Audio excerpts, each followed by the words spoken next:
Hi guys. A lot has been going on in my life in the past few months since I made my last video, but I haven't really been feeling very inspired to make a video. Um, but somebody asked me if I could share my story about like all my previous hospitalizations. So I figured that I would do that now. I'm just going to start with my first hospitalization, which was in December 2005. But the events leading up to that hospitalization, I would say, started in about March 2005. So I'll start there. So in March 2005, I was 15 years old, and my depression, it had existed for a long time previous to that. But when I was 15 years old, there was a small group of people. I'm not sure who they were, if they were nurses or if they were just, I don't know, they were with some like organization. But they told us about depression. And I pretended I was bored like all the other kids in the class, but really I was listening to everything they said. And they talked to us about the different symptoms of depression.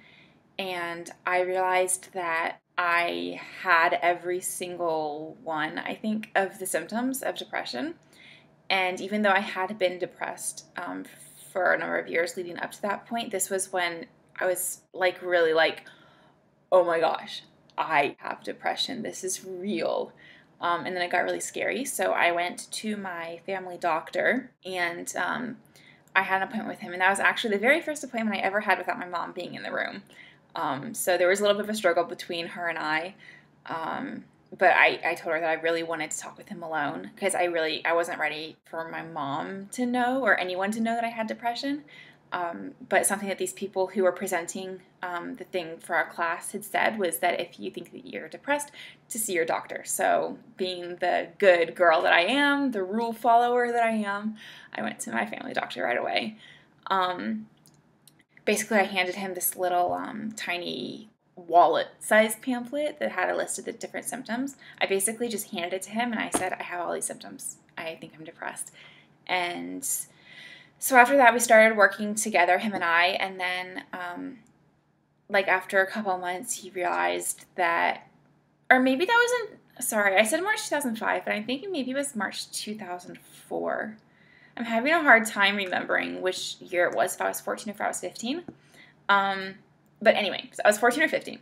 After a little while of working with him and seeing him every 2 weeks for follow-up, because I was self-harming too, so he was also checking on that every few weeks, he was like, you know what, maybe you should come every week. And after that, he was like, you know what, I think you need to see a psychologist. He referred me to a child psychologist.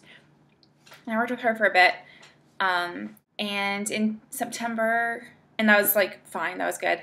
My self-harm didn't like change really. I think it got a little bit worse, but it was never like, I was never suicidal or anything. My depression sort of just stayed the same. It didn't really get better, it didn't get worse. In September 2005, I started a new school, which I was like over the moon about. I was so excited to start this new school. The first school had been a public school. I didn't fit in there. I don't know. Like, I wasn't bullied, but I was ignored for the most part, and I didn't enjoy it at all, and yeah, blah, blah, blah. So I started this new school as a private girls' school, and I felt like it would give me, like, a great opportunity for, you know, like a fresh start. So I started there, and things were great. I don't remember right now what level my depression was at that time when I started this school, but what I imagine it was at, because it was a long time ago, but what I imagine it was at is that it's probably like pretty low for a few weeks. I was really excited about the new school. I was excited about meeting new people. Everyone was super, super nice.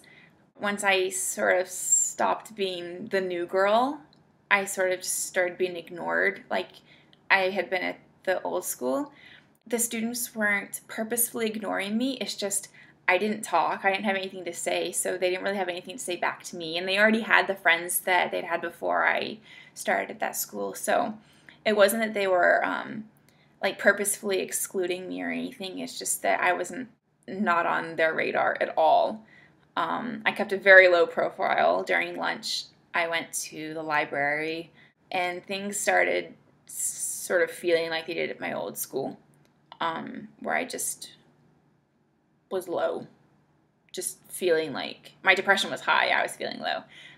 I guess between September and December, my depression started getting worse.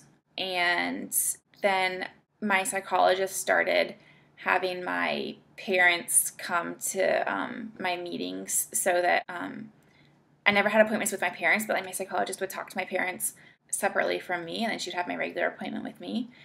And then in December, things got like really, really bad in terms of my self-harm, and I was having a lot of stress with school, but also with because I'm a perfectionist too, and the school stuff, like at no point during my depression did I ever do poorly in school, but like I was a perfectionist, and school was really, really tough for me at this new school. The standards were a lot higher than they had been at my old school, and I was just putting a lot of pressure on myself to succeed. That probably was not very good for my depression. I think that it probably made me more depressed. And I was going to say something else about that. Oh, yeah. I used to be really serious about ballet, and I was dancing in a professional ballet company's Nutcracker. I wasn't a member of the company by any means, but I had auditioned and been accepted to dance in their Nutcracker, and that was really, really stressful for me because I just felt like I wasn't good enough. And basically the headmistress, like, she kept telling me that I was not good enough and I was too fat and, you know, like all those other pressures that come with being in the dance world. But I just couldn't take it. And I think that all of that just pushed me over the edge. I became suicidal. Okay, my psychologist, she talked with my parents and she talked with me. It was a Thursday night, I remember. And the dress rehearsal was like the next day. And she said to my parents and I think that you should go to the hospital. But she wasn't making me, and my parents weren't making me. My parents asked me what I thought, and I said, yes, I want to go to the hospital. Because there was the fact that it was kind of a relief, because it was like, okay, somebody's going to take care of me now. I'm, like, not going to have, because my psychologist explained what it would be like in the hospital. And it seemed like such a low stress environment, the way she described it. It just seemed like so, you know, like there wouldn't be any of the overstimulation. I would take a break from school. It just seemed like it'd be good for me. So I sort of welcomed the idea. I had no idea what I was getting into, but I welcomed the idea. I'd never been hospitalized before. I didn't know what it was going to be like. Honestly, the thought of being hospitalized instead of having to go to that dress rehearsal was like such a good idea to me. I was not looking forward to that dress rehearsal. So that Friday I went, I think it was December, I forget now, I think it was December 8th, 2005. I was 16 years old at that time. I was hospitalized for the first time. I was there for 2 months, which is a very long time to be hospitalized. You know, there were hard moments throughout that hospitalization, but I think progressively I got better. There were definitely times when I was probably a very challenging patient to the nurses. I was still self-harming, and you know, I was finding ways to self-harm, even though like they took like basically everything away from me that I could use to self-harm. Like I was very creative, which was not good for me, but that's how I was. And for a lot of the time, so it was in a children's hospital. It was an 8-bed unit. For a lot of the time, I was the only patient there. For the majority of the time, there were like maximum 3 patients, so myself and 2 other people. But for some of the time, it was only me. And I had the nurses to myself for the most part. And it was just such a low stress environment. It was really good for me, I think. But I became really close to this one particular nurse. And like I connected so well with her. I told her everything that, you know, I hadn't been able to tell anybody else in my life. So the connection that I felt with her was really strong. Then 2 months later, I had to leave the hospital. And this is another story, a completely like other story, but I had to go to a group home after that, which completely sucked. And there's really not much more to say about that other than it sucked. It was awful. I didn't belong there. I was with like kids who were going nowhere in life. And I'm not stereotyping about delinquent kids, but these kids that were at the group home, they were going nowhere in life.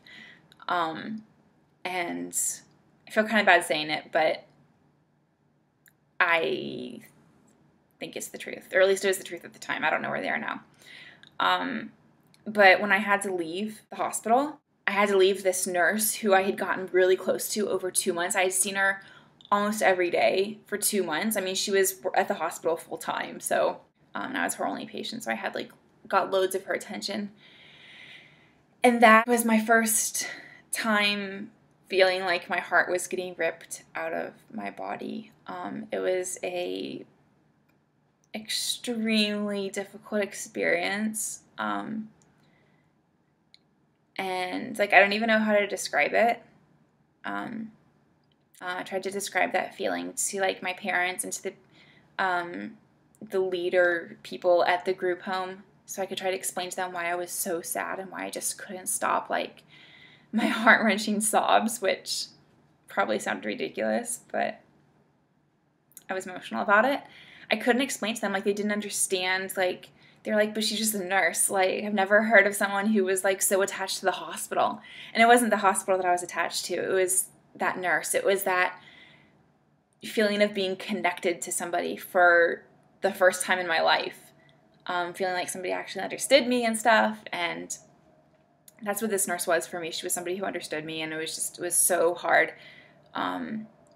So the anniversary of the last time that I saw that nurse, February 12th, that became a really important anniversary for me in following years. I can talk about the group home. If anybody wants to, I can make a separate video about that. But I don't know if it would be a worthwhile video. I'd only have negative stuff to say about it. My next hospitalization was in fall 2008. That was my first year of university, and I did move away for university. So I was new to that area, and I didn't have any friends and I didn't have any family nearby, and it was really difficult for me to transition to university. So I went to the counseling services on campus, and I told them that I was feeling depressed and I was worried that I would become suicidal. I think I had some suicidal ideation at that point, but I didn't have an actual plan to end my life. And they called the mobile crisis unit or whatever it's called. They brought me to the hospital. I stayed one night in the emergency room, and then the next day I was transferred to one of the hospital's other locations where the psychiatric unit was. And I spent 2 nights on the unit. I saw a psychiatrist on each of those days for about 10 minutes, which is not very long. We didn't really talk about anything. And on the 3rd day in hospital, so the 2nd day I think on the unit, or third day on the unit, I don't know, I think 3rd day on the unit. I'm a little bit confused because it was a long time ago, so I don't exactly remember. But I think it was the 3rd day on the unit. The psychiatrist said that I seemed to be doing well and that I was ready to be discharged, so they gave me back my belongings and they gave me money for a bus fare and they said adios. And I was kind of like,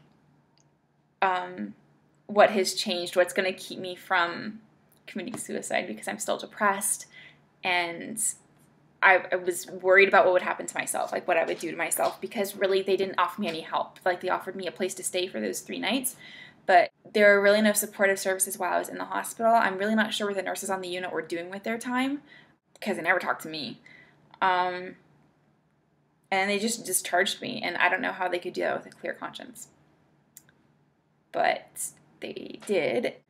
I never told anybody about that hospitalization. My family doesn't know. I didn't have any friends at that point at my new university, so I didn't have anyone else to tell.